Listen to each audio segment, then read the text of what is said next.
I hope کہ آپ لوگوں کا رمضان بہت اچھا گزر رہا ہوگا. پھر انشاءاللہ میں نے جو ایک روٹین بنائی ہے نا کہ رمضان ہم کیسے گزاریں گے وہ انشاءاللہ شیئر کریں گے تاکہ وہ لوگ رہ نہ جائے. رمضان ایک بہت بابرکت مہینہ ہے، اینڈ یقین کریں کہ آپ لوگوں نے ایک چیز نوٹ کی ہوگی، وعلیکم السلام ورحمۃ اللہ وبرکاتہ، کہ کتنے سارے ایسے لوگ ہیں جو رمضان کے قریب قریب فوت ہو جاتے ہیں. مطلب جیسے کہ کل کتنے لوگ فوت ہو گئے ہوں گے، پرسوں کتنے لوگ فوت ہو گئے ہوں گے، اور 2-4 دن پہلے کتنے لوگ فوت ہو گئے ہوں گے. اور ان سے ان کو نقصان یہ ہوا کہ ان کی زندگی میں وہ مہینہ نہ آ سکا جس میں انسان کی مغفرت کے فیصلے ہوتے ہیں. اللہ رب العزت نہ جانے کتنے لوگوں کو جہنم سے نکال کر جنت میں ڈال دیتے ہیں. اللہ رب العزت رزق کے دروازوں کو کھول دیتے ہیں. اللہ رب العزت انسانوں کو اپنے قریب کر لیتے ہیں.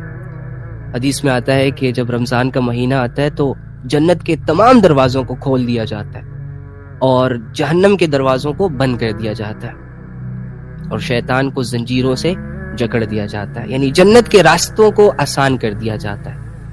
اور تو کتنے ایسے لوگ ہیں جو اس مہینے سے رہ گئے، پیچھے رہ گئے، اس کی برکتیں حاصل نہ کر سکے، اس کی رونقیں حاصل نہ کر سکے، اور ابھی بھی چلے گئے ہوں گے اللہ رب العزت کے پاس، اور ساری ایکٹیویٹیز ان کی دنیا کی یہاں کی یہاں دھری کے دھری رہ گئی. اینی ہاؤ، تو آپ لوگ بہت خوش قسمت انسان ہیں کہ اللہ رب العزت نے آپ کی زندگی میں رمضان کا مہینہ ایڈ کر دیا.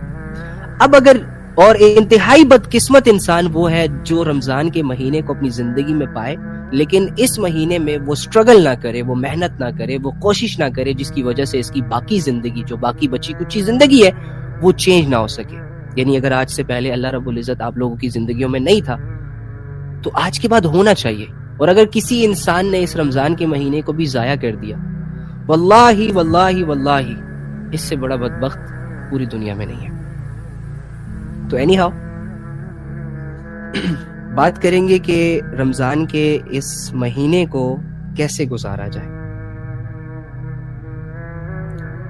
کاپی پینسل تو ہے نا آپ لوگوں کے پاس؟ وعلیکم السلام ورحمۃ اللہ وبرکاتہ.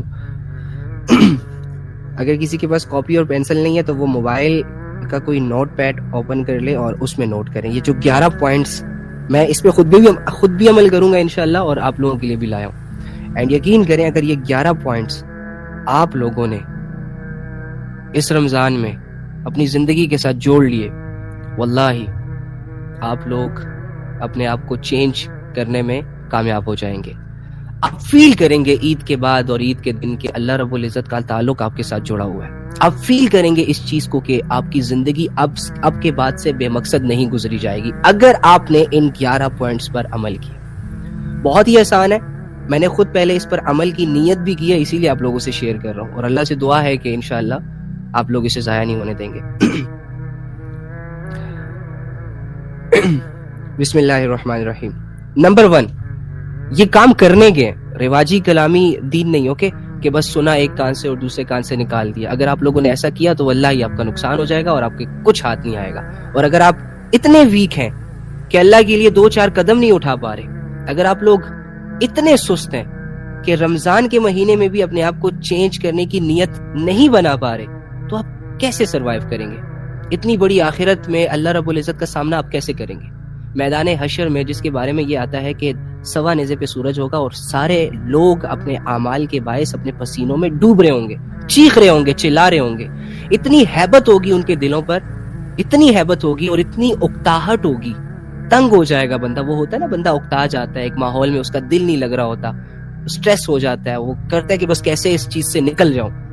تو قیامت کا وہ دن اتنا ہولناک دن ہوگا جس کے بارے میں قرآن کہہ رہا ہے کہ وہ ایک دن 50,000 سال کے برابر ہوگا. اور اس میں لوگوں کی جو فیلنگز ہوں گی وہ ہوں گی کہ اتنے اکتاہٹ اور اتنی بھوکلاہٹ ہوگی کہ کچھ لوگ تو اللہ سے کہیں گے کہ اللہ یا جہنم میں بھیج دے یا جنت میں بھیج دے، مگر اس والی سچویشن سے آزاد کر دے. اور اسی دن میں بہت سارے ایسے لوگ بھی ہوں گے جو مطمئن ہوں گے، بہت سارے ایسے لوگ بھی ہوں گے جن کو اللہ رب العزت آواز دے کر بلائے گا اپنے پاس اور کہے گا کہ میرے عرش کے سائے کے نیچے آ جاؤ. وہ نوجوان ہوگا، اس میں ایک اچھا خاصا جو اپنی رعایت پر اچھی حکومت جس نے کی ہوگی وہ حکمران بھی ہوگا، دو لوگوں نے آپس میں جو اللہ کے لیے محبت اختیار کی ہوگی وہ بھی ہوگا، اور اس کے علاوہ جو تنہائی میں اللہ رب العزت کے سامنے چھپ چھپ کے روتا ہے، تنہائی میں اللہ رب العزت کو پکارتا ہے اپنی طرف، اپنے گناہوں کی معافی مانگتا ہے، وہ بھی ہوگا، کہ قرآن کی آیتوں سے اپنے لیے اپنی زندگی کے اچھے فیصلے کرنے والے انسان بن جائے آپ۔ تو اینی ہاؤ، تو اس نیت کے ساتھ ہم نے یہ سارے 11 پوائنٹس سننے ہیں کہ اس پر عمل کرنا ہے۔ نمبر 1 نوٹ کرنا ہے سب نے، ضائع نہیں کرنا ہے اس چیز کو، سارا دن وضو میں رہنا ہے۔ ٹاسک نمبر 1 کیا ہے؟ ہر وقت وضو میں رہنا ہے۔ رمضان کے 30 دن آپ کا جب بھی وضو ٹوٹے، جیسے ہی آپ کو فری ٹائم ملے فوراً سے وضو کر لیں، ٹھیک ہے؟ سارا دن کیا کرنا ہے؟ وضو میں رہنا ہے۔ وضو مومن کا ایک ہتھیار ہے، جو انسان وضو میں رہتا ہے نا، شیطانی وسوسوں سے اس کی حفاظت ہو جاتی ہے، اور وہ عبادت کے لیے اینی ٹائم تیار رہتا ہے۔ اب دیکھو ایک دکاندار جب تک دکان کھولے گا نہیں تب تک وہ کیسے ڈیلنگ کرے گا؟ گاہک آ رہا ہے نہیں آ رہا وہ تو بات کی بات ہے نا، دکان تو کھولو، خود کو تیار تو رکھو، ہاں جب کوئی موقع ملے گا ڈیلنگ کا تو پھر ڈیلنگ بھی کر لینا۔ اور آپ نے یہ بھی چیز نوٹ کی ہوگی کہ بہت ساری عبادتیں ہم وضو نہ ہونے کی وجہ سے سکپ کر دیتے ہیں، جیسے کہ بہت سارے لوگ نماز پڑھنا چاہ رہے ہوتے ہیں لیکن جب بیچ میں وضو آتا ہے تو وہ وضو کو لے کے سست پڑ جاتے ہیں، ان کا وضو نہیں ہوتا۔ لیکن جن کے وضو ہوتے ہیں ان کو اگر کہا جائے نا کہ چلو یار نماز پڑھ لیں تو وہ آپ کے ساتھ ریڈی ہو جاتے ہیں، کیونکہ اوور تھنکنگ جڑ جاتی ہے اگر آپ وضو میں نہیں ہوتے کہ یار کیسے کروں گا، اب جاؤں گا پہلے واش روم اٹینڈ کروں گا، پھر جو جا کے اب منہ ہاتھ دھوؤں گا، پھر پتہ نہیں کون اتنی سٹرگل کرے گا، اور آپ کو پتہ ہی ہے کہ ہم تو بہت سست لوگ ہیں۔ تو آپ نے کیا کرنا ہے؟ پہلا ٹاسک وضو میں رہنا ہے سارا دن جب تک رمضان اینڈ نہ ہو جائے، اور ہو سکتا ہے آپ کو اس چیز کی عادت بھی ڈل جائے، کیونکہ میں جیسے آپ کو کہتا ہوں کہ ہر عبادت شروع میں مشقت ہوتی ہے، یعنی اس میں مشکل دور ہوتا ہے اس میں ہم نے سٹرگلز کرنی ہوتی ہیں، اس عبادت کو سیکھنا ہوتا ہے، کرنا ہوتا ہے، کبھی کبھار سکپ ہو جاتی ہے، پھر سے اٹھنا ہوتا ہے، پھر گرتے ہیں، پھر اٹھ جاتے ہیں، وغیرہ وغیرہ۔ یہ ہمارا سٹرگل کا دور ہوتا ہے ہر عبادت کو لے کر۔ آپ پہلے سٹرگل کے دور سے گزریں گے اور اس کے بعد عادت پڑ جاتی ہے اس عبادت کی۔ جیسے ہم پہلے موبائل یوز کرتے تھے، جب نیا نیا آیا تو مزوں کے لیے یوز کرتے تھے، لذتوں کے لیے یوز کرتے تھے، لیکن اب ہم موبائل مزے کے لیے نہیں یوز کر رہے، اب ہم موبائل عادتاً یوز کر رہے ہیں۔ عادت پڑ جاتی ہے، پتہ ہی نہیں چل رہا ہوتا کب اٹھا لیتے ہیں، کب رکھ لیتے ہیں، کیا دیکھ رہے ہوتے ہیں، کچھ پتہ نہیں چل رہا ہوتا، عادت بن جاتی ہے۔ اسی طرح جب آپ ایک چیز پر محنت کریں گے نا کچھ دن، 1 ہفتہ، 10 دن، 20 دن، 40 دن، تو وہ عبادت آپ کی عادت بن جاتی ہے، پھر وہ عبادت آپ کو اپنی طرف اٹریکٹ کرتی ہے، آپ کو اکیلا نہیں ہونے دیتی، رائٹ؟ تو آپ نے کیا کرنا ہے؟ وضو میں رہنا ہے، نمبر 1۔ اور یہ بلال رضی اللہ تعالیٰ عنہ کی بہت بڑی سنت ہے۔ حضرت بلال رضی اللہ تعالیٰ عنہ اکثر اوقات وضو میں رہا کرتے تھے، اور جو انسان آج کے دور میں بھی وضو میں رہے گا اس انسان کی روحانیت ڈیولپ ہوتی رہے گی، اس انسان کا دل عبادات کی طرف اٹریکٹ ہوتا رہے گا۔ تو وضو میں تو ہر مرد ہر عورت 24 گھنٹے رہ سکتے ہیں، اور اس کے علاوہ وضو میں رہنے والے شخص پر شیطانی قوتیں اور شہوتیں اور ہوس کم افیکٹ کرتی ہیں، ٹھیک ہے؟ ایک، رمضان کے 30 دن وضو میں رہنا ہے، اس نیت سے رہنا ہے کہ وضو میں رہنا ہمارے لیے عادت بن جائے۔ ڈن ہو گیا نا؟ اوکے، نمبر 1 وضو میں رہنا ہے، اس سے ہمیں پاکی بھی حاصل ہوگی۔ اچھا، میں اس لیے ایک ایک پوائنٹ کو ڈسکس کر رہا ہوں تاکہ آپ لوگ اسے سکپ نہ کریں، آپ کے اندر شوق پیدا ہو جائے۔ اور آپ کو پتا ہے کہ قیامت کے دن نبی صلی اللہ علیہ وآلہ وسلم اپنی امت کو کیسے پہچانیں گے؟ ان کے وہ والے باڈی پارٹس جو وضو میں دھلتے ہیں وہ چمک رہے ہوں گے، تو ان کے چمکنے سے نبی صلی اللہ علیہ وآلہ وسلم اپنی امت کو پہچان لیں گے کہ یہ میرا امتی ہے، اس کے وضو والے پارٹس جو ہیں وہ چمک رہے ہیں، الحمدللہ۔ تو کتنی بڑی بات ہے، ہمیں اپنی پہچان ڈیولپ کرنے کا موقع مل رہا ہے نا، تو وضو میں رہنا ہے۔ اوکے، آپ ایک دفعہ وضو میں رہ کر دیکھیں، آپ کی ساری عبادتوں کا دل کرے گا، قرآن پڑھنے کا بھی دل کرے گا، نماز پڑھنے کا بھی دل کرے گا۔ اور جب وضو ٹوٹ جائے، اگر آپ کوئی کام کر رہے ہو، جیسے ہی کام سے فرصت ہو جائے فوراً سے وضو کر لیں۔ Okay, task number 1، and I hope کہ آپ اسکپ نہیں کریں گے، اسکپ کیا تو پھر کوئی فائدہ نہیں ہوگا۔ نمبر 2، وہ کہتے ہیں نا لوگ کہ خود کو بدلنا ہے، خود کو بدلنا ہے، خود کو بدلنا ہے، یہ وہ طریقے ہیں جس سے خود کو بدلا جا سکتا ہے، آپ کریں۔ وہ کہتے ہیں نا لوگ کہ ہم بہت محنت کرتے ہیں, بہت کوشش کرتے ہیں, لیکن اس کے باوجود ہم گناہوں سے پیچھے نہیں ہو پاتے, اس کے باوجود ہم اللہ رب العزت سے اپنا کنیکشن سٹرونگ نہیں کر پاتے, حالانکہ کچھ نہیں کر رہے ہوتے, بیٹھے ہوتے ہیں, موبائلوں میں لگے ہوتے ہیں, موویاں دیکھ رہے ہوتے ہیں, بیہودہ کانٹینٹس دیکھ رہے ہوتے ہیں, ایم ہی کہہ رہے ہوتے ہیں کہ ہم بڑی محنت کرتے ہیں, بڑی محنت کرتے ہیں, ساری پلاننگز گناہوں کی کرتے ہیں, تنہائیوں میں جاتے ہیں, چھپ چھپ کے گناہ کر رہے ہوتے ہیں, وہ سورسز کی طرف جاتے ہیں, ان راستوں کو اختیار کرتے ہیں جس سے گناہ ہوتے ہیں, اور جب وہ گناہ ہو جاتے ہیں, اور جب وہ وسوسے ختم ہو جاتے ہیں, وہ اٹریکشن ختم ہو جاتی ہے, عقل بحال ہو جاتی ہے, تو پھر کہتے ہیں او ہو گناہوں سے بہت بڑی بچنے کی کوشش کی ہے, لیکن ہم گناہوں سے نہ بچ سکے.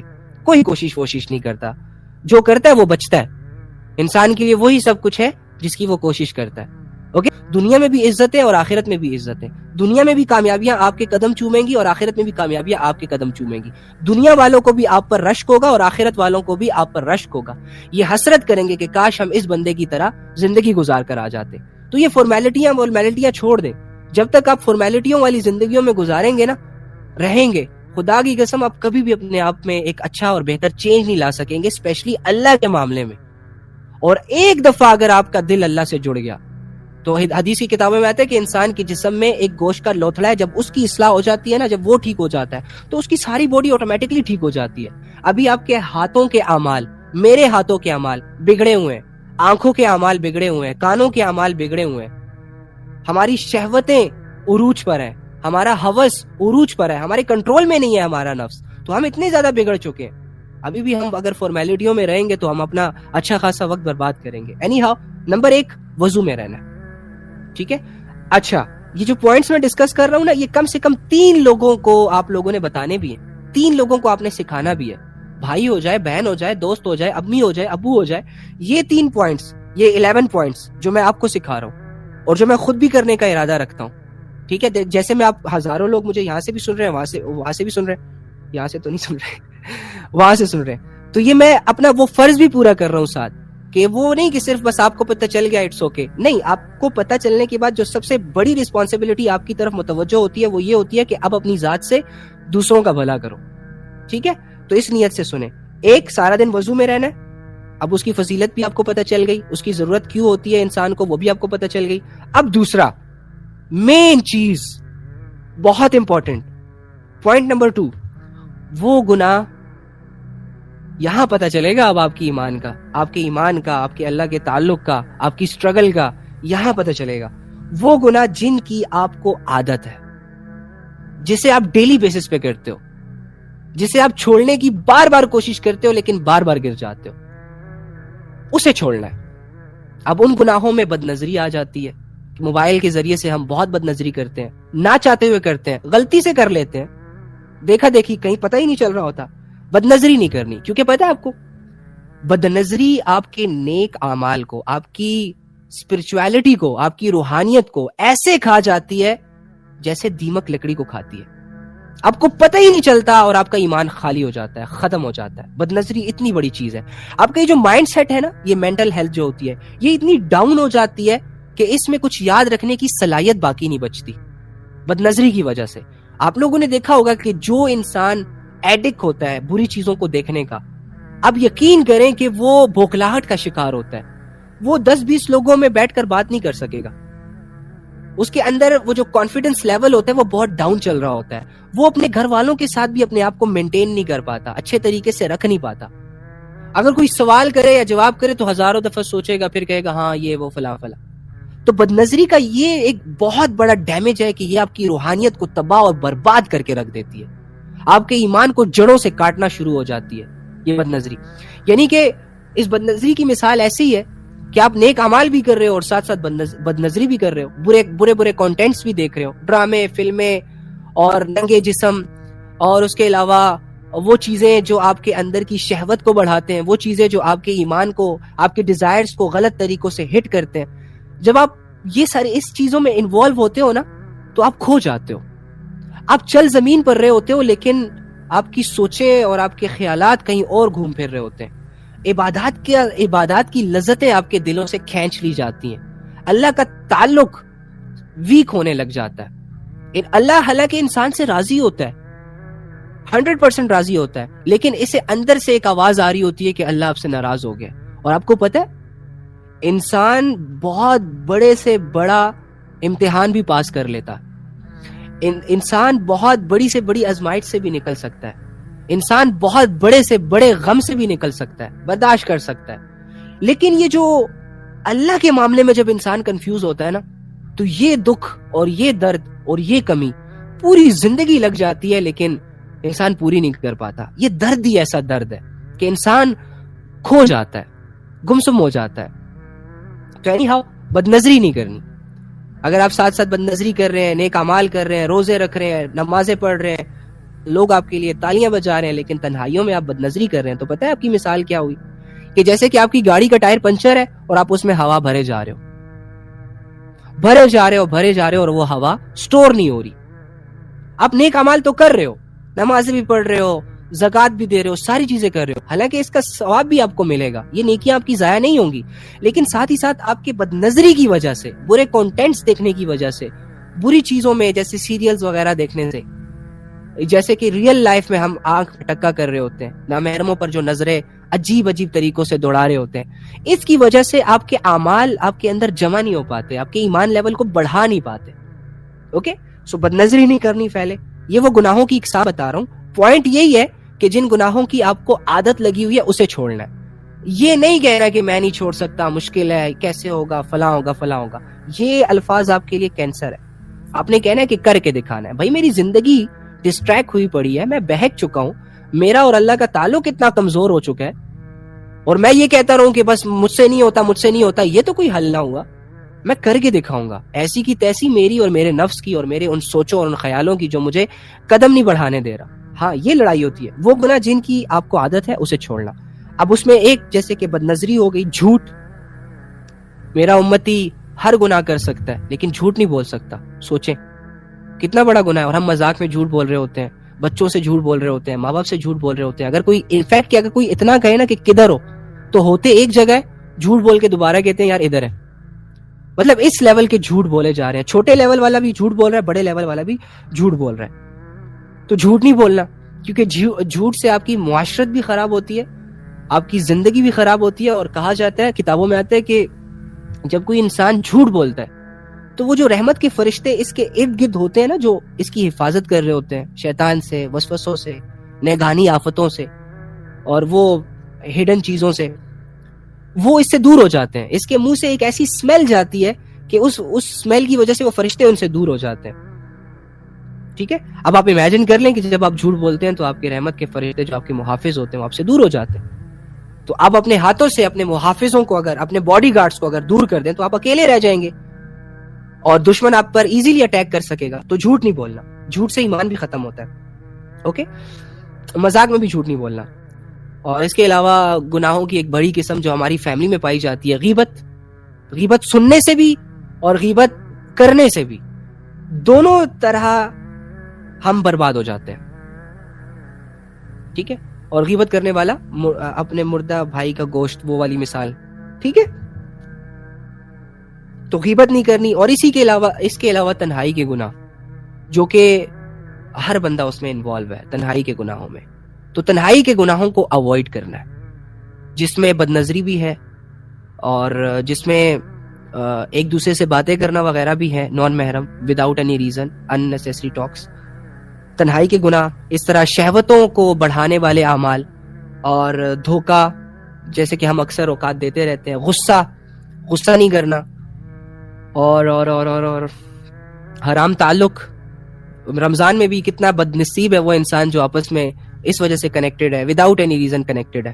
ایک چیز جس سے اللہ رب العزت نے کلیئرلی اپنے قرآن میں بھی منع کیا, نبی صلی اللہ علیہ وآلہ وسلم نے اپنی حدیثوں کے ذریعے سے بھی منع کیا, اور وہ انسان اپنے اوپینینز کو سامنے رکھ کر, او جی معاشرہ کر رہا ہے کچھ نہیں ہوتا, ان سو کول باتوں کو سامنے رکھ کر وہ کر رہا ہے جو اس کا نفس اور اس کا شیطان اور اس کا ہوس اور اس کی شہوت ڈیمانڈ کر رہی ہے. تو کتنا بدبخت ہے نا وہ انسان. تو نامحرم سے, ظاہری سی بات ہے, نامحرم سے تعلق اور اس سے باتیں کرنا تنہائیوں میں, ہم تو یہی سمجھتے ہیں کہ اس سے ٹائم پاس ہو جاتا ہے, ایک اچھی سی وائب کریٹ ہو جاتی ہے، لیکن آپ کو نہیں پتا کہ اندر سے آپ کا ایمان بھی ختم ہو رہا ہوتا ہے، اور دوسری طرف فرشتے بھی آپ پر لعنت کر رہے ہوتے ہیں، اور تیسری جانب آپ اللہ رب العزت اور نبی صلی اللہ علیہ وآلہ وسلم کے اوپینینز کے سامنے اپنے سو کولڈ اوپینینز جو معاشرے نے جنریٹ کیے ہوتے ہیں ان کو بھی سامنے رکھ کر نبی اور اللہ کی بات کی مخالفت کر رہے ہوتے ہیں۔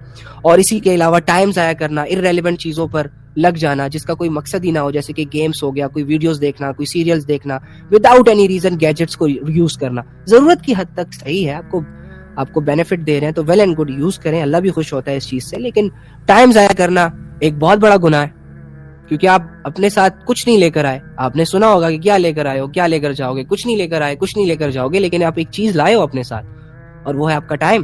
وہ ٹائم پیریڈ، جتنی سانسیں آپ نے لینی ہے، جو دن اور جو رات آپ نے اس دنیا میں گزارنی ہے، یہ ٹائم آپ لے کر آئے ہو، تو اسی ٹائم کو اگر کوئی انسان ضائع کر دے irrelevant چیزوں میں، irrelevant چیزوں کو اتنا irrelevant سمجھے کہ اپنے اوپر فرض کر لے اور فرائض کو اگنور کر کے ان فرضوں کو ادا کرنے میں لگ جائے، تو یہ گناہ ہی ہوا نا۔ تو یہ ساری چیزیں یعنی کہ گناہوں کو اوائڈ کرنا ہے۔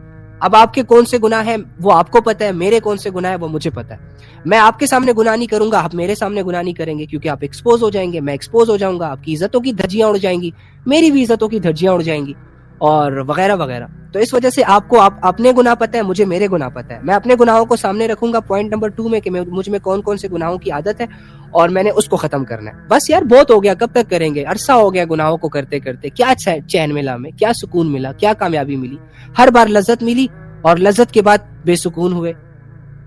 شروع میں شیطان آیا، سنہرے خواب دکھائے، اور جیسے ہی وہ گناہ ہوا پریشان ہو گئے۔ شروع میں آیا شیطان نے بہکایا کہ یار کچھ نہیں ہوگا، سب کر رہے ہیں یہ وہ فلاں بلا، اور جیسے ہی کیا نقصان اٹھایا، ایمان ضائع ہو گیا۔ تو نہیں آنا آپ شیطان کی مزید باتوں میں۔